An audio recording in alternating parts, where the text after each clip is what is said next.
Chapter 2. Wipe Tears, Smile Plenty. In 1948, the family moved across town to New York Avenue, another cold water flat, in a 3-story building with an old hardware store on the street level. The rent was $17 a month. There were 4 apartments, 2 on each floor, with a communal bathroom on each that contained nothing but a toilet.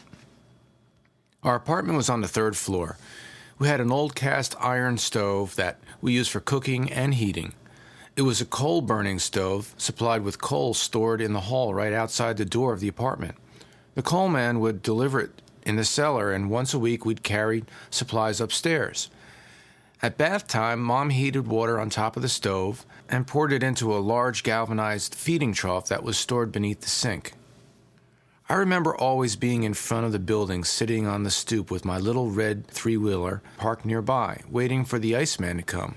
I sat patiently as the trolley car and horse-driven produce wagons busily made their way to their destinations. When the Iceman arrived in the carriage, he would stop in front of the house to bring ice into the apartments. He always wrapped a small piece of newspaper and gave it to me to suck on.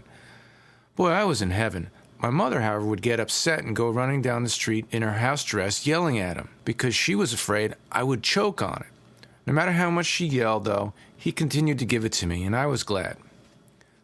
It was here on New York Avenue that my youngest brother, Bobby, was born. Mom and Dad were physically violent at this time, and the police were frequently in our home settling disputes. He was an alcoholic by then, and bills were not being paid, so Mom got a job cleaning apartments. She also made decorative plates which she would sell to the neighbors. During the hours while she was away and Dad was gone, I had the responsibility of taking my brothers to school, bringing them home, feeding them, and watching them until evening. Because of the expectations that were placed on me, I was not able to be a child any longer. My spontaneity was taken away, and I had to remove myself from my own feelings to make sure they were physically and emotionally okay. Mom was sensitive to what I was doing and showed her appreciation through her love. With Dad, I could never do anything right. Whenever my brothers did something wrong, I was the one held responsible.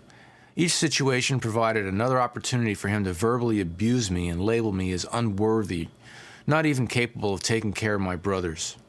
Often in need of refuge, I retreated to my special corner. Sitting alone, I shut down my senses and escaped behind the walls of my mind, where I was not able to feel anything.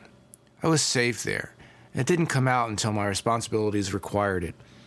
If there was nothing expected of me, this is where I lived, because beyond the barrier of my safe harbor, the forecast was always stormy. My parents spent the majority of their time at home embroiled in the insanity of their relationship. Not once do I recall my father asking any of us how we were doing. Mom, on the other hand, really cherished each of us and made it her business to spread her affection around the best she could. Yet, however much she gave us, we were constantly starved for love and aggressively vied for her attention whenever the opportunity presented itself. It was a situation where the older you were, the more time you were able to get. I received more than the others, but as it trickled down, poor Bobby didn't get all the maternal cradling he needed. It seemed like he was just there.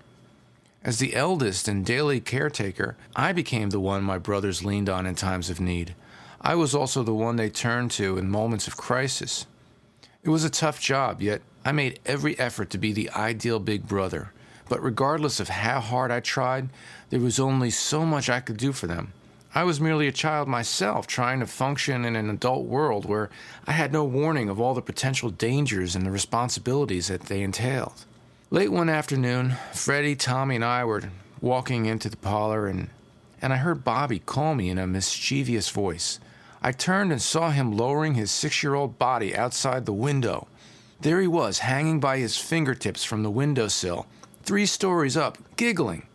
In his mind, it was a practical joke, but to me, the one responsible for his well-being, it was a disaster in the making. Everything was suddenly out of control, and I got all choked up. I wanted to cry, scream, and yell all at the same time, but afraid to even open my mouth, fearing it might startle him and cause him to fall. Part of me wanted to run to my little corner and dream the situation away, but I knew I couldn't leave him out there. From somewhere deep inside, I mustered up enough strength to demand that he come in. Fortunately, when he heard the seriousness of my tone, he obeyed. When his feet were planted firmly on the floor, I looked at him half crazed and shouted, "What are you doing?" He just stood there with a grin on his face, offering no explanation. I couldn't wait for Mom to get home so she could lift this responsibility off my shoulders and deal with Bobby's harebrained behavior.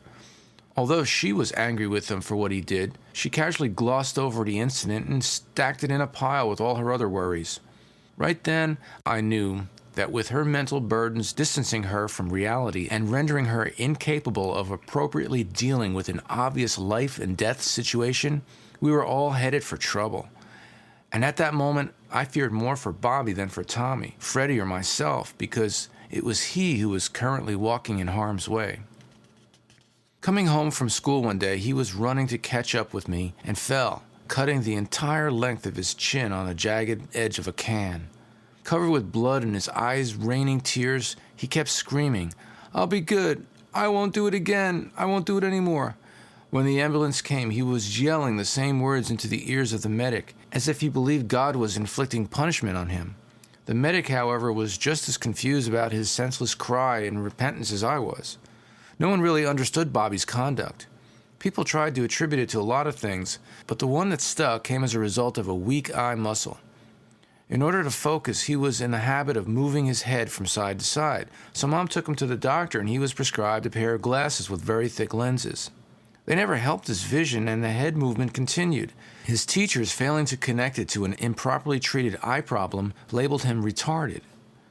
As a result of his misdiagnosis, he was disregarded as part of the class and left behind repeatedly, never learning anything because he was considered a waste of their time.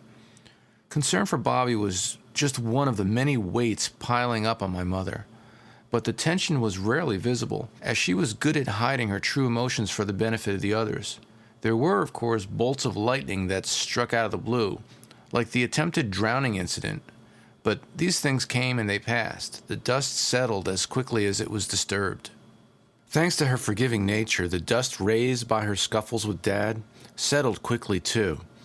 After being dragged out of the house by the police, he'd return days later. They'd go on as though nothing had happened. It was during these short, peaceful stints that we did things together as a family. On Saturdays, for instance, we would drive to a popular lake with our relatives and have a cookout. My 3 brothers, my cousins, and I would spend all day fishing, swimming, and hanging out by the pavilion. Sundays, Dad would take us to our favorite hot dog spot or to our special late afternoon getaway by the Passaic River, which had a boat dock and a bar. My parents would go in and have drinks while we played in the boat area and in the tall swampland. As it grew dark, we always ended up inside with them playing shuffleboard. One week, we took a family trip to Lake Apacong and stayed in a bungalow my mother rented with the money she had earned. The name of the bungalow was Smile Plenty.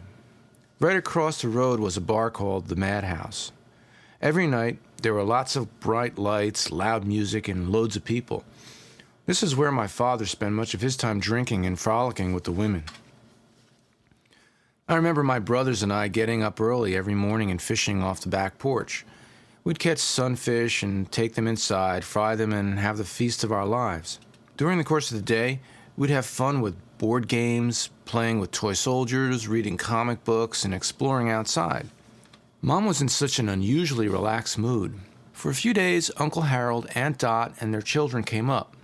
She enjoyed entertaining and laughing with them as they recounted old times. Like all vacations, though, this was only a temporary escape from reality. After a week, our time at Smile Plenty came to an end, and we were forced to take the long ride back to the life we all dreaded. A life where there was very little to smile about.